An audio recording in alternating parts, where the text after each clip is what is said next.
Pride and Prejudice, Chapter 9. Elizabeth was sitting by herself the next morning, and writing to Jane while Mrs. Collins and Maria were gone on bought business into the village, when she was startled by a ring at the door, the certain signal of a visitor. As she had heard no carriage, she thought it not unlikely to be Lady Catherine, and under that apprehension was putting away her half-finished letter, that she might escape all impertinent questions, when the door opened, and to her very great surprise, Mr. Darcy, and Mr. Darcy only, entered the room. He seemed astonished, too, on finding her alone, and apologized for his intrusion, by letting her know that he had understood all the ladies to be within. They then sat down, and when her inquiries after Rosings were made, seemed in danger of sinking into total silence. It was absolutely necessary, therefore, to think of something, and in this emergence, recollecting when she had seen him last in Hertfordshire, and feeling curious to know what he would say on the subject of their hasty departure, she observed, "How very suddenly you all quitted Netherfield last November, Mr. Darcy. It must have been a most agreeable surprise to Mr. Bingley to see you all after him so soon. For if I recollect right, he went but the day before. He and his sisters were well, I hope, when you left London?" "Perfectly so, I thank you." She found that she was to receive no other answer, and after a short pause, added, "I think I have understood that Mr. Bingley has not much idea of ever returning to Netherfield again. I have never heard him say so, but it is probable that he may spend very little of his time there in future. He has many friends, and he is at a time of life when friends and engagements are continually increasing. If he means to be but little at Netherfield, it would be better for the neighborhood that he should give up the place entirely, for then we might possibly get a settled family there. But perhaps Mr. Bingley did not take the house so much for the convenience of the neighborhood as for his own, and we must expect him to keep or quit it on the same principle." "I should not be surprised," said Darcy, "if he were to give it up, as soon as any eligible purchase offers."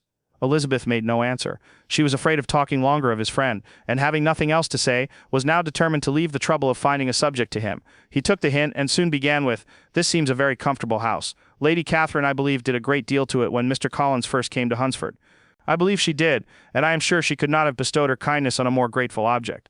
Mr. Collins appears very fortunate in his choice of a wife. Yes, indeed, his friends may well rejoice in his having met with one of the very few sensible women who would have accepted him, or have made him happy if they had. My friend has an excellent understanding, though I am not certain that I consider her marrying Mr. Collins as the wisest thing she ever did. She seems perfectly happy, however, and in a prudential light it is certainly a very good match for her. It must be very agreeable to her to be settled within so easy a distance of her own family and friends. An easy distance, do you call it? It is nearly 50 miles. And what is 50 miles of good road? Little more than half a day's journey. Yes, I call it a very easy distance. I should never have considered the distance as one of the advantages of the match," cried Elizabeth. "I should never have said Mrs. Collins was settled near her family. It is a proof of your own attachment to Hertfordshire. Anything beyond the very neighborhood of Longbourn, I suppose, would appear far." As he spoke there was a sort of smile, which Elizabeth fancied she understood. He must be supposing her to be thinking of Jane and Netherfield, and she blushed as she answered, "I do not mean to say that a woman may not be settled too near her family. The far and the near must be relative, and depend on many varying circumstances. Where there is fortune to make the expense of traveling unimportant, distance becomes no evil, but that is not the case here. Mr. and Mrs. Collins have a comfortable income, but not such a one as will allow of frequent journeys, and I am persuaded my friend would not call herself near her family under less than half the present distance." Mr. Darcy drew his chair a little towards her, and said, "You cannot have a right to such very strong local attachment. You cannot have been always at Longbourn." Elizabeth looked surprised. The gentleman experienced some change of feeling. He drew back his chair, took a newspaper from the table, and glancing over it said, in a colder voice, "Are you pleased with Kent?" A short dialogue on the subject of the country ensued, on either side calm and concise, and soon put an end to by the entrance of Charlotte and her sister, just returned from their walk. The tete-a-tete surprised them. Mr. Darcy related the mistake which had occasioned his intruding on Miss Bennet, and after sitting a few minutes longer without saying much to anybody, went away. "What can be the meaning of this?" said Charlotte, as soon as he was gone. "My dear Eliza, he must be in love with you, or he would never have called on us in this familiar way." But when Elizabeth told of his silence, it did not seem very likely, even to Charlotte's wishes, to be the case, and after various conjectures, they could at last only suppose his visit to proceed from the difficulty of finding anything to do, which was the more probable from the time of year. All field sports were over. Within doors there was Lady Catherine, books and a billiard table, but gentlemen cannot be always within doors, and in the nearness of the parsonage, or the pleasantness of the walk to it, or of the people who lived in it, the two cousins found a temptation from this period of walking thither almost every day. They called at various times of the morning, sometimes separately, sometimes together, and now and then accompanied by their aunt. It was plain to them all that Colonel Fitzwilliam came because he had pleasure in their society, a persuasion which of course recommended him still more, and Elizabeth was reminded by her own satisfaction in being with him, as well as by his evident admiration of her former favorite George Wickham, and though in comparing them she saw there was less captivating softness in Colonel Fitzwilliam's manners, she believed he might have the best informed mind, but why Mr. Darcy came so often to the parsonage it was more difficult to understand. It could not be for society, as he frequently sat there 10 minutes together without opening his lips, and when he did speak it seemed the effect of necessity rather than of choice, a sacrifice to propriety, not a pleasure to himself. He seldom appeared really animated. Mrs. Collins knew not what to make of him. Colonel Fitzwilliam's occasionally laughing at his stupidity proved that he was generally different, which her own knowledge of him could not have told her. And as she would have liked to believe this changed the effect of love and the object of that love, her friend Eliza, she set herself seriously to work to find it out. She watched him whenever they were at Rosings, and whenever he came to Hunsford, but without much success. He certainly looked at her friend a great deal, but the expression of that look was disputable. It was an earnest, steadfast gaze, but she often doubted whether there were much admiration in it, and sometimes it seemed nothing but absence of mind. She had once or twice suggested to Elizabeth the possibility of his being partial to her, but Elizabeth always laughed at the idea, and Mrs. Collins did not think it right to press the subject, from the danger of raising expectations which might only end in disappointment, for in her opinion it admitted not of a doubt that all her friend's dislike would vanish if she could suppose him to be in her power.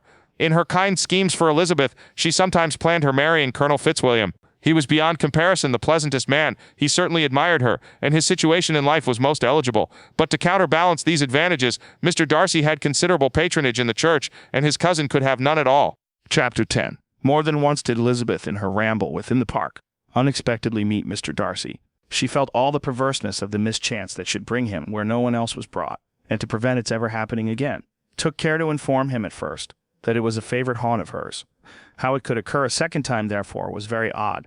Yet it did, and even a third. It seemed like willful ill nature, or a voluntary penance, for on these occasions it was not merely a few formal inquiries and an awkward pause and then away, but he actually thought it necessary to turn back and walk with her. He never said a great deal, nor did she give herself the trouble of talking or of listening much, but it struck her in the course of their third rencontre that he was asking some odd unconnected questions about her pleasure in being at Hunsford, her love of solitary walks, and her opinion of Mr. and Mrs. Collins's happiness, and that in speaking of Rosings and her not perfectly understanding the house, he seemed to expect that whenever she came into Kent again, she would be staying there too. His words seemed to imply it. Could he have Colonel Fitzwilliam in his thoughts? She supposed if he meant anything, he must mean an allusion to what might arise in that quarter. It distressed her a little, and she was quite glad to find herself at the gate in the pales opposite the parsonage. She was engaged one day as she walked in reperusing Jane's last letter, and dwelling on some passages which proved that Jane had not written in spirits, when instead of being again surprised by Mr. Darcy, she saw on looking up that Colonel Fitzwilliam was meeting her. Putting away the letter immediately, and forcing a smile, she said, "I did not know before that you ever walked this way." "I have been making the tour of the park," he replied, "as I generally do every year, and intend to close it with a call at the parsonage. Are you going much farther?" "No, I should have turned in a moment."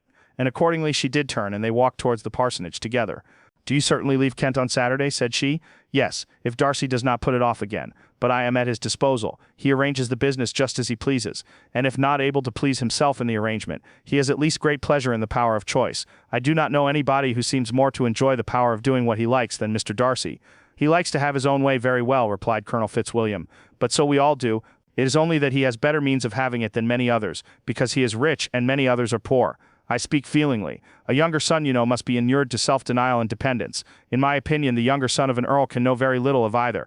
Now seriously, what have you ever known of self-denial and dependence? When have you been prevented by want of money from going wherever you chose or procuring anything you had a fancy for? These are home questions, and perhaps I cannot say that I have experienced many hardships of that nature, but in matters of greater weight I may suffer from the want of money.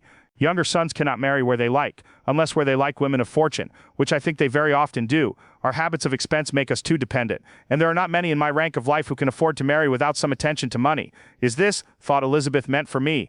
And she colored at the idea, but recovering herself, said in a lively tone, "And pray, what is the usual price of an earl's younger son? Unless the elder brother is very sickly, I suppose you would not ask above £50,000. He answered her in the same style, and the subject dropped. To interrupt a silence which might make him fancy her affected with what had passed, she soon afterwards said, "I imagine your cousin brought you down with him chiefly for the sake of having somebody at his disposal. I wonder he does not marry, to secure a lasting convenience of that kind, but perhaps his sister does as well for the present, and as she is under his sole care, he may do what he likes with her." "No," said Colonel Fitzwilliam, "that is an advantage which he must divide with me. I am joined with him in the guardianship of Miss Darcy." "Are you indeed? And pray what sort of guardians do you make? Does your charge give you much trouble? Young ladies of her age are sometimes a little difficult to manage, and if she has the true Darcy spirit, she may like to have her own way." As she spoke, she observed him looking at her earnestly, and the manner in which he immediately asked her why she supposed Miss Darcy likely to give them any uneasiness convinced her that she had somehow or other got pretty near the truth. She directly replied, "You need not be frightened. I never heard any harm of her, and I dare say she is one of the most tractable creatures in the world. She is a very great favorite with some ladies of my acquaintance, Mrs. Hurst and Miss Bingley. I think I have heard you say that you know them. I know them a little. Their brother is a pleasant gentleman-like man. He is a great friend of Darcy's." "Oh yes," said Elizabeth drily. "Mr. Darcy is uncommonly kind to Mr. Bingley, and takes a prodigious deal of care of him." "Care of him? Yes, I really believe Darcy does take care of him in those points where he most wants care. From something that he told me in our journey hither, I have reason to think Bingley very much indebted to him, but I ought to beg his pardon, for I have no right to suppose that Bingley was the person meant. It was all conjecture." "What is it you mean?" "It is a circumstance which Darcy of course would not wish to be generally known, because if it were to get round to the lady's family, it would be an unpleasant thing. You may depend upon my not mentioning it, and remember that I have not much reason for supposing it to be Bingley. What he told me was merely this, that he congratulated himself on having lately saved a friend from the inconveniences of a most imprudent marriage, but without mentioning names or any other particulars, and I only suspected it to be Bingley from believing him the kind of young man to get into a scrape of that sort, and from knowing them to have been together the whole of last summer." Did Mr. Darcy give you his reasons for this interference? I understood that there were some very strong objections against the lady. And what arts did he use to separate them? "He did not talk to me of his own arts," said Fitzwilliam, smiling. "He only told me what I have now told you." Elizabeth made no answer and walked on, her heart swelling with indignation. After watching her a little, Fitzwilliam asked her why she was so thoughtful. "I am thinking of what you have been telling me," said she. "Your cousin's conduct does not suit my feelings. Why was he to be the judge? You are rather disposed to call his interference officious? I do not see what right Mr. Darcy had to decide on the propriety of his friend's inclination, or why, upon his own judgment alone, he was to determine and direct in what manner that friend was to be happy. But," she continued, recollecting herself, "as we know none of the particulars, it is not fair to condemn him. It is not to be supposed that there was much affection in the case. That is not an unnatural surmise," said Fitzwilliam, "but it is lessening the honor of my cousin's triumph very sadly."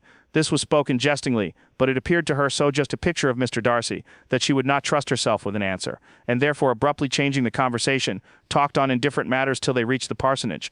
There, shut into her own room, as soon as their visitor left them, she could think without interruption of all that she had heard. It was not to be supposed that any other people could be meant than those with whom she was connected. There could not exist in the world two men over whom Mr. Darcy could have such boundless influence.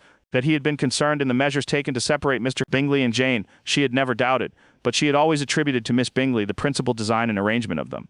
If his own vanity, however, did not mislead him, he was the cause. His pride and caprice were the cause of all that Jane had suffered, and still continued to suffer. He had ruined for a while every hope of happiness for the most affectionate, generous heart in the world, and no one could say how lasting an evil he might have inflicted.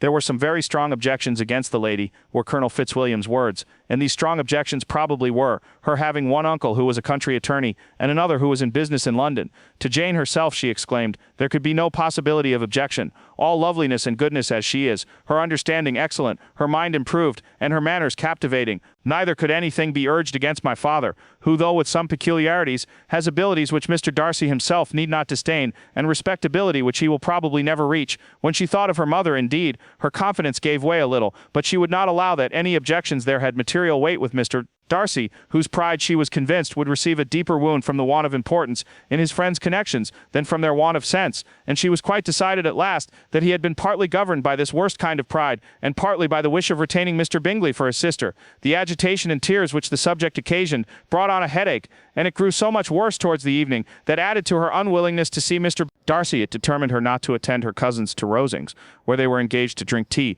Mrs. Collins, seeing that she was really unwell, did not press her to go, and as much as possible prevented her husband from pressing her, but Mr. Collins could not conceal his apprehension of Lady Catherine's being rather displeased by her staying at home,